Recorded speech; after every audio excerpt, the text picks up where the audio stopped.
Hey Mark, I want to show you what I've been working on.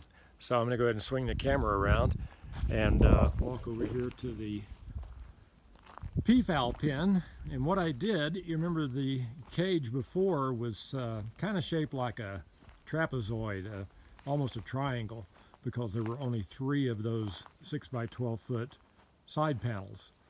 So the front of it was just the width of the gate. And I decided, you know what, it'd be easy enough to add a 6 by 8 foot panel to the 4 foot gate, and that'll give me 12 by 12. That expanded it from 105 square feet out to 144 square feet. So they are so much happier.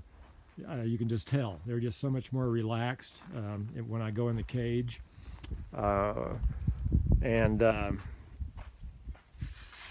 Interestingly, when I first put the rectangular heavy gauge wire onto my frame, and then I added, well, they call it poultry netting. I've always called it chicken wire.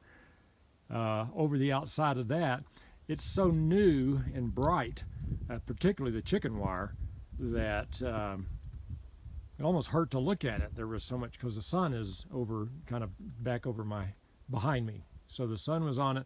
So I just bought a little can of oil-based flat black paint and these foam, cheap 95-cent foam brush with a little wooden handle, wider than the little can of paint was, so I had to pour the paint out in a dish. But just went over that chicken wire. If I come in close, you can see it. You can see the wire, but it almost made it disappear visually. So I wish I'd have realized that the color was going to be a problem. I would have, of course, painted the rectangular shaped wire first and then added the chicken wire and painted it. But anyway, I didn't. So it's all set up pretty good now. I just have a little chain here to unlock, but even with that unlocked, I added like a door spring up here in the corner. You can see it inside. So, you know, even when I open it, if I let it go, it's going to swing right shut with pretty good tension. So I don't think they could. Well, yeah, they could. They could push their way out. I wouldn't leave it just trusting the spring.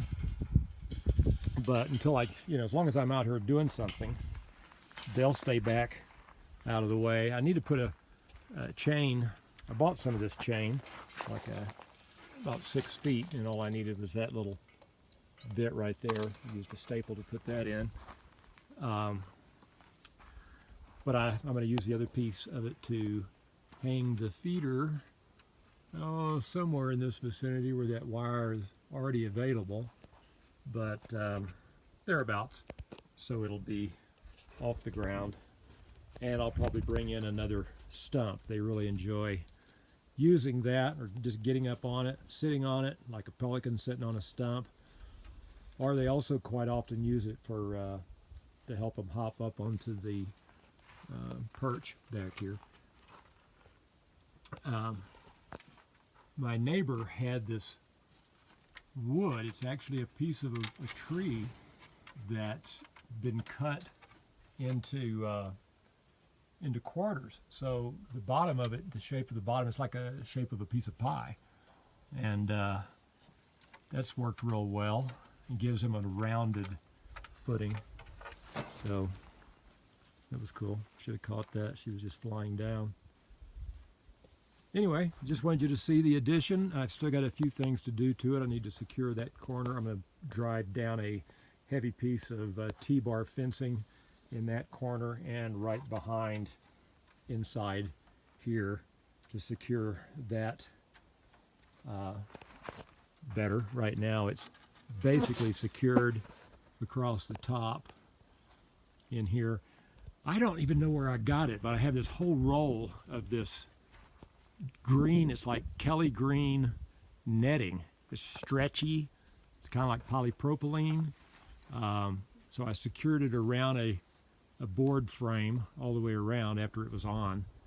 It was kind of interesting also doing all of this and getting it expanded out with the birds in here, of course. And needless to say, and I did it by myself. There was nobody around to help me. Cindy was in town. So anyway, if I go on and on, this will take forever. So just wanted you to see it, and it's kind of a fun way to communicate with you a little bit. So I hope you enjoyed it.